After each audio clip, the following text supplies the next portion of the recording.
Jā, reķina gravitācija ir lielāks spēks nekā gaismas ātrumam, jo tie paši melnie caurumi, tur tā gravitācija ir tik liela, ka pat gaisma nespējas, kā saka, izbēgt no viņa.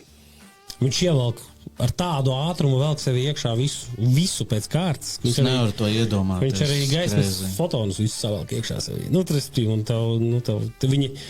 Tie gaismas, teiksim, šie te fotoni saucamie, kas nāk no otras puses melniem caurumam, nāk tavā virzienā, viņi vienkārši tur arī paliek un līdz teviem acāboliem nenonāk. Tāpēc viņi sauc par melno caurumu. Tev ir daudz vairāk informācija prātā par šo nekā man. Es saku, es tikai klausos virspusēju info un liekas, ka tu vienkārši lasi manas domas, tā kā atvērt detalizētāku informāciju par visu.